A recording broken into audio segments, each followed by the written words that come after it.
Oi, eu sou o Lito e essa história começa há muito tempo, numa galáxia far, far away. Eu meio que sempre fui do contra, né? Quando o homem estava se preparando para ir à Lua, eu estava me preparando para vir para a Terra. A Terra, no caso, era perto de onde se lançavam foguetes no Brasil.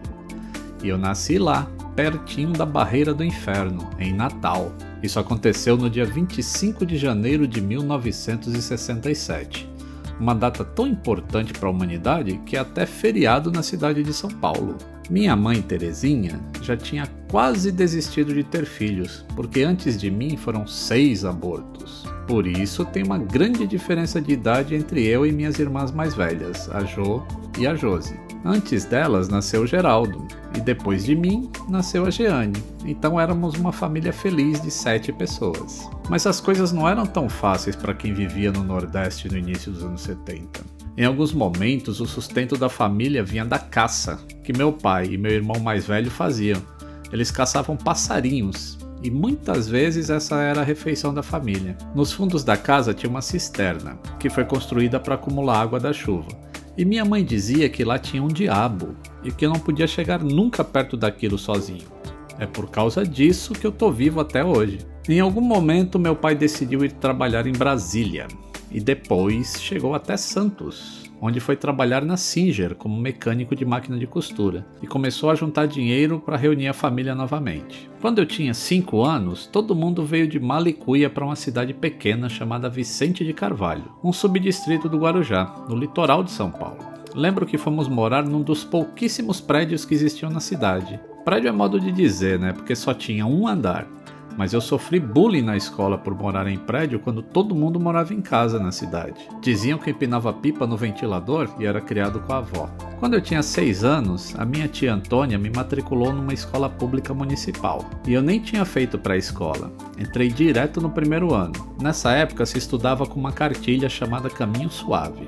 Essa cartilha mostrava um desenho de alguma coisa, por exemplo, uma cebola. E aí você aprendia a soletrar o C. A dona Antônia me mostrou uma foto de uma jarra, que era para eu falar a sílaba já. E eu falei que aquilo era uma poncheira, que afinal era como se chamava aquele negócio lá no Nordeste. Até hoje ela me trola com isso. Esse prédio que eu morava ficava na margem oposta de onde os navios de passageiro encostavam no Porto de Santos. E eu passei a infância acompanhando as manobras dos navios que chegavam e saíam. Ficava olhando como é que os rebocadores funcionavam. Meu sonho, na verdade, era ser piloto de rebocador, ou então engenheiro naval.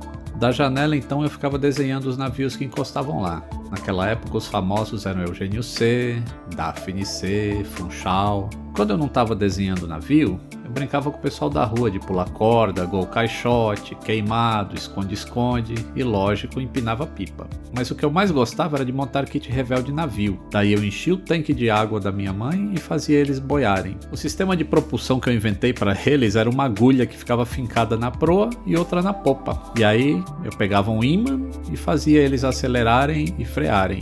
Que gênio, não? Apesar de estar bem melhor, a vida ainda não era fácil nessa época. Só recentemente eu descobri, por exemplo, que beber 2 Yakults num dia só não matavam, porque era isso que minha mãe contava para os filhos, que se tomasse 2 Yakults, a gente ia morrer. Acho que era a única maneira de fazer os Yakults durarem pelo menos uma semana na geladeira. Nessa época eu gostava muito de futebol e jogo de botão. Eu ganhei um campo de botão do meu irmão no Natal e eu passava o dia inteiro jogando. Aí teve um campeonato na escola e eu cheguei até a final, contra o José Valdez. Faltando 2 dias para a final, eu caí, trinquei o cotovelo do braço direito. Eu joguei a final com o braço engessado e fui campeão jogando com o braço esquerdo. Os anos 80 chegaram e com eles, além da Xuxa Verde, eu já estava no último ano do que na época se chamava primeiro colegial. E para seguir para o 2º grau, eu tinha algumas opções de cursos técnicos na escola: magistério, contabilidade e manutenção de aeronaves. Eu queria construir navios, mas eu não tinha dinheiro para estudar na Escola Naval do Rio de Janeiro. Então, por falta de opção, prestei vestibulinho para o curso de manutenção de aeronaves. Mais ou menos nesse período, meu irmão me levou para conhecer o aeroporto de Congonhas. Era uma noite clara e eu vi aquele movimento todo no pátio, aviões chegando e saindo, e fiquei maravilhado, pensando que um dia poderia trabalhar ali também. As aulas começaram e logo no primeiro dia, um sargento da aeronáutica, em plena ditadura, falou para a classe: "Isso aqui não é brincadeira não, porque o céu não tem acostamento." Comecei a gostar do negócio e ficou melhor ainda quando começou o estágio na base aérea de Santos. Todos os pilotos de helicóptero da FAB eram treinados lá em Santos. Os voos eram constantes e a manutenção no hangar também. Comecei a montar kits revel de aviões e helicópteros. E eu brincava de voar com os helicópteros do kit e eles tinham uma hora limite para fazer manutenção. Eu desmontava tudo, colocava óleo, vai vendo. Eu tinha 15 anos e se eu não estava no colégio nem brincando de avião, estava ouvindo música e querendo ser DJ. No estágio, meu primeiro aprendizado prático foi engraxar rolamentos de rodas de avião. Era um trabalho muito técnico que consistia em encher a mão de graxa e forçar a graxa para dentro dos roletes. Dia após dia, após dia, após dia fazia isso. Era praticamente um castigo. Depois de muito tempo, havia uma promoção para aprender a enrolar arame de freno sem alicate. Eu achava que eu já era bom demais naquilo e que precisava de novos desafios. Até que um dia o sargento me deu a tarefa de conectar uma linha hidráulica ao reservatório de óleo do H13H. Finalmente um trabalho técnico à minha altura. Coloquei a conexão e espanei a rosca, no bom sentido, hein, do nípel. No dia seguinte, voltei a engraxar rolamentos, dessa vez com muito mais humildade, além da orelha vermelha. Minha mãe tinha um relógio de parede muito legal. E já que eu estava estudando manutenção, por que não desmontar o mecanismo da corda do relógio e colocar dentro do kit revel para fazer a pá do helicóptero girar, hein? Era por pouco tempo, depois era só montar o relógio de novo e tudo ficaria bem. Não funcionou. Foi a primeira vez que eu apanhei da minha mãe, e ela ficou muito tempo sem saber a hora da novela. Nessa época, minhas irmãs mais velhas começaram a namorar, e com os cunhados eu fui aprimorando meu gosto musical. Beatles, Pink Floyd, Black Sabbath. E no andar de baixo, a vizinha ouvia disco music, Tavares, Santa Esmeralda e de vez em quando até um AGP. Eu comecei a aprender inglês por aí. Tinha uns cursos de inglês que vendiam em banca de jornal com discos de músicas. Então aprendi o que significava She's Got a Ticket to Ride, ouvindo Beatles.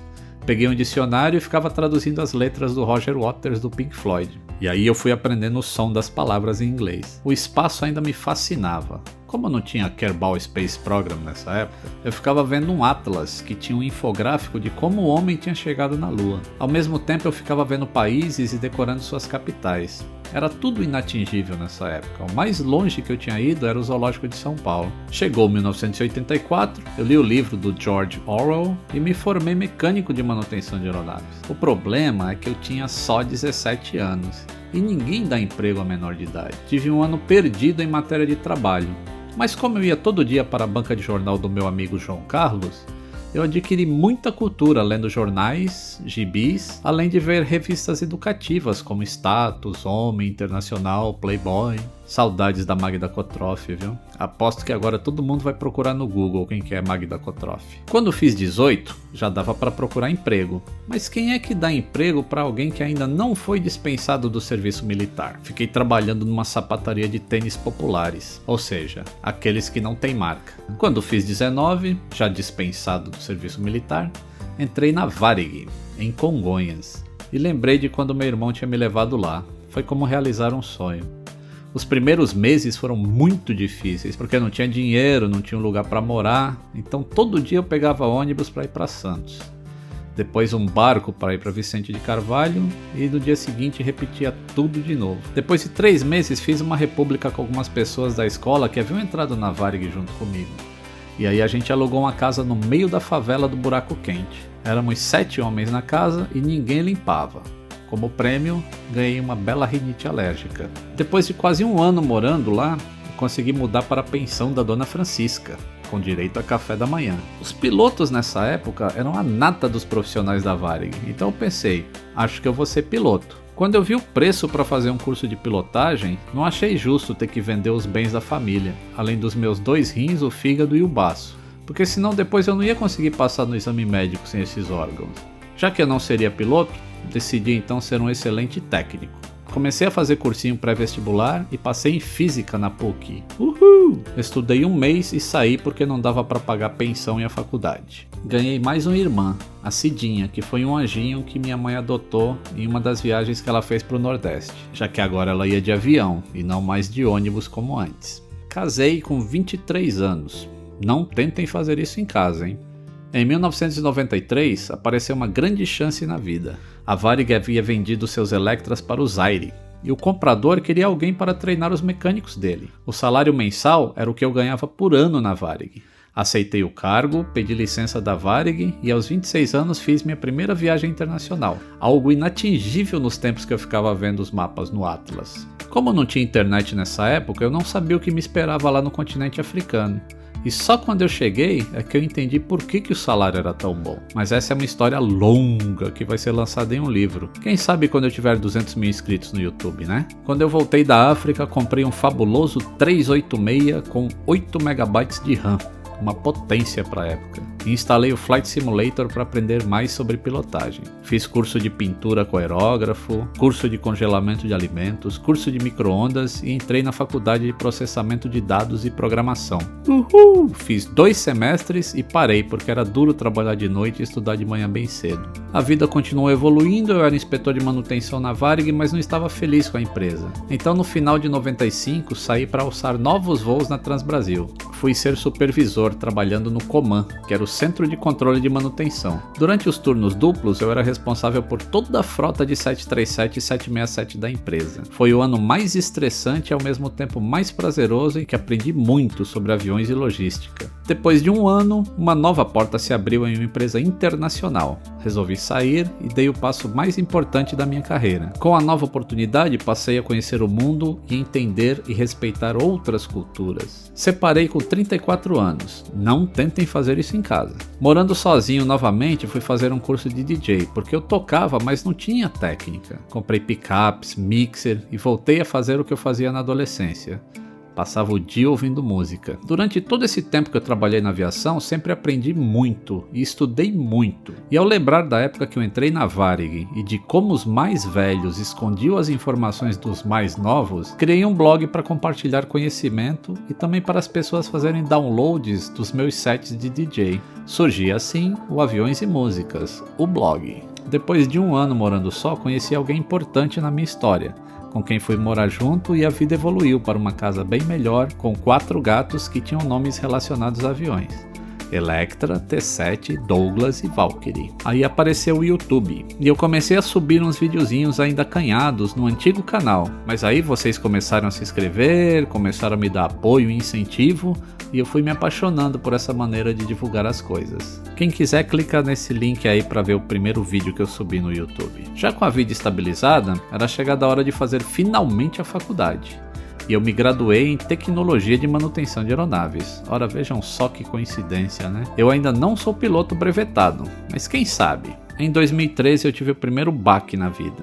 Meu irmão morreu do nada, de uma doença repentina. Perdi meio que uma referência, eu fiquei abalado, mas eu tive que ser forte para segurar a onda e tentar confortar minha mãe. Mas ela nunca se recuperou da perda do filho mais velho. Daí veio 2015. No mesmo ano eu perdi minha mãe e meu pai. Não tentem fazer isso em casa. Eu já estava com o canal do YouTube bombando, e por incrível que pareça, os vídeos continuaram saindo, de uma maneira ou de outra. Só quem estava por perto sabia os perrengues que eu passava para conseguir subir um vídeo no canal. Mas ao mesmo tempo isso ajudava a me recuperar. Hoje estou casado novamente, feliz da vida, com a Mila e 2 gatinhas, a Boing e a Bel, me ajudando a cada passo. E estamos aqui comemorando juntos os 100 mil inscritos no canal. Vocês merecem meu muito obrigado.